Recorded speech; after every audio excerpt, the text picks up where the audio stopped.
I think this project, this experience has made a big difference in Jamaica. There is a before this project and an after this project, clearly. It has strongly contributed to consolidate the enabling environment that will allow to secure better and more efficient management of protected areas in Jamaica. Let me just remind everyone in a nutshell and to summarize a very long story what this project was supposed to do. It was basically designed to lift or to address three main barriers, three main systemic barriers. One of them was the financial issue. It's one thing to have protected areas, it's another thing to secure resources to sustain and to manage protected areas in an efficient manner and on the long term. So this project was supposed to improve the financial sustainability of the National Protected Area System of Jamaica. Not an easy task, but a very important one. Also very much aligned with Jamaica's commitment vis-à-vis the Convention on Biodiversity. As a second barrier that this project was supposed to address was the legal and policy and environment around protected areas. As we all know, there was a lot of legal competencies assigned to different government institutions on protected areas. It's not an easy task. When you deal with protected areas, you touch upon multiple sectors. You're operating at a wider landscape. So a lot of institutions come into play. And, you can't talk about protected areas without talking about, on the one hand, environment, of course, but also without talking about agriculture, which is operating sometimes inside protected areas and definitely around protected areas, fisheries, tourism.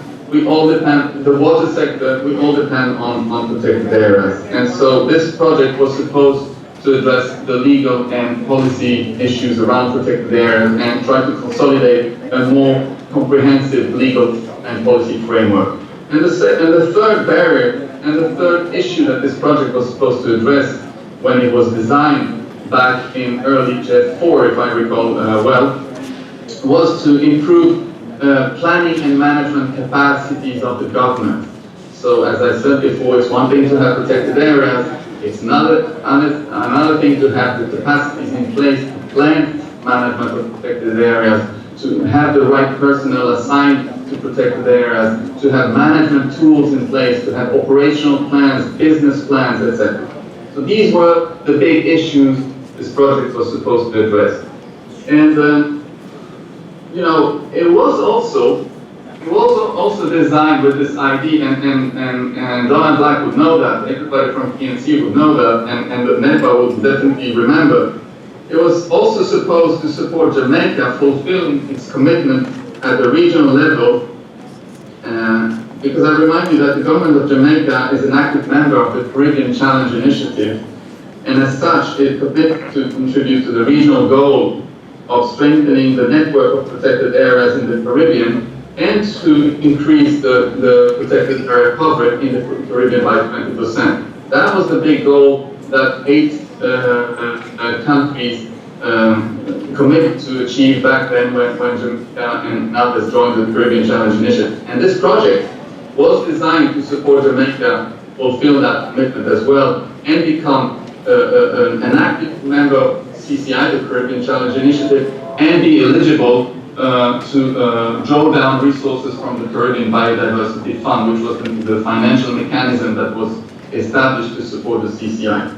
So very, very, very strategic and very important objectives this project was supposed to achieve. And so what have we done? What have we done with this?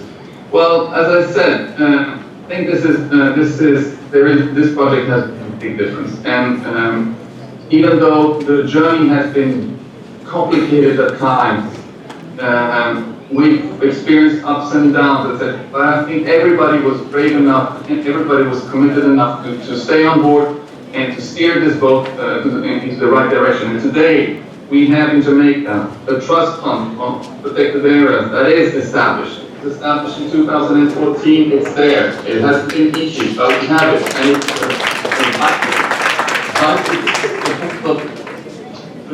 CI. Capitalization is still going on, and there are many challenges ahead. We need to continue to work on generating revenues at national level to capitalize this trust fund, and this will be part of the task that we will need to continue to work on, even though the project ends here. But we also have a draft legislation, the draft overarching legislation on protected areas that has been prepared. Another very difficult task. It is there. It would have been good. It would have been very good if we had managed to get it approved. We didn't manage to get it approved, but the fact that we managed to get to the point where we finally have that draft that needs to go through Parliament and public consultation is already a big achievement. And in terms of management and planning tools, this project is leaving behind a series of management plans for different strategic protected areas in the country. It's leaving behind business plans. Grants have been awarded to work with communities. We've been working on income generating activities. And the process is on the way to declare Black River and Pedro Keys as protected areas, so increasing the coverage of protected areas. So these are not small achievements, and I think we ought to sort of celebrate this and really applaud this achievement. We all know where we were at some point halfway through this project, when things didn't look very good, and I will remember this, we worked hard on bringing this back on track when things were going a bit off track. And I think what this experience also teaches us is that when you apply the right adaptive measures to a project, we can bring back initiatives that are difficult to work with, we can bring them back on track. I think NEPA was always very proactive in terms of pushing for these adaptive measures with the help of the country office.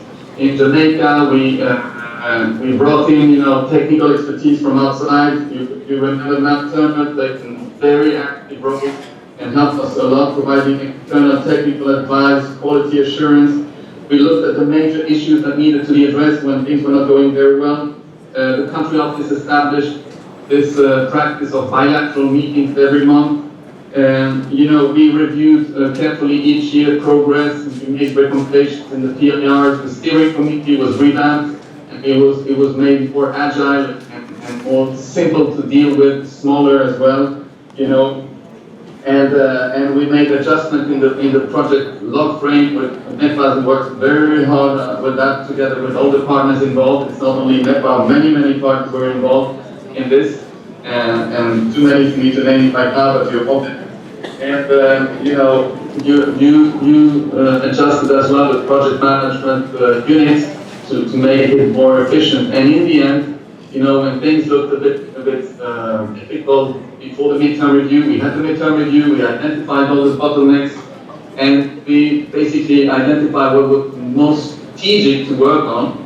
And we maintained that course, and I just mentioned the big result we have here. So really, I want to congratulate and I want to thank the government of Jamaica for really taking very seriously this initiative.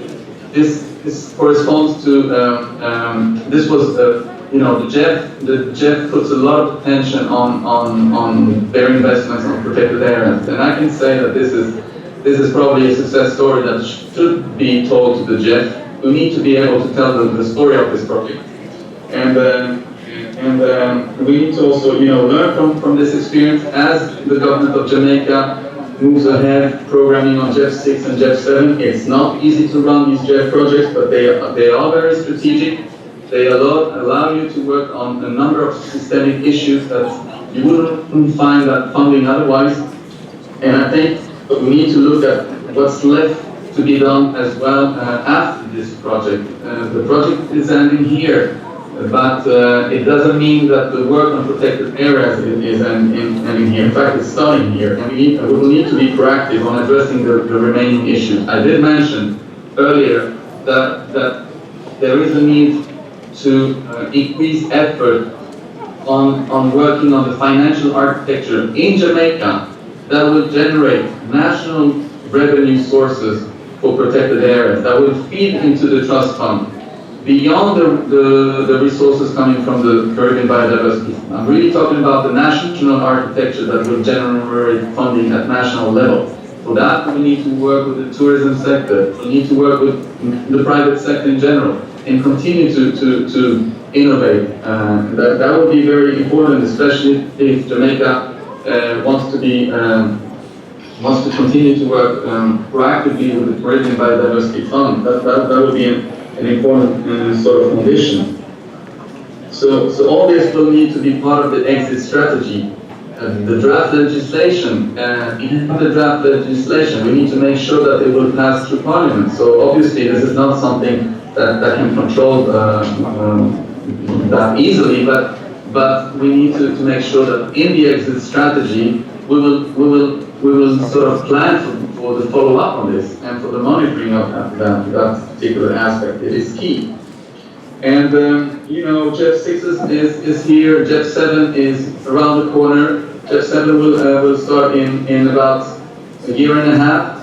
I would strongly encourage the government of Jamaica to think about how to follow up on the work that has been done by this protected area project.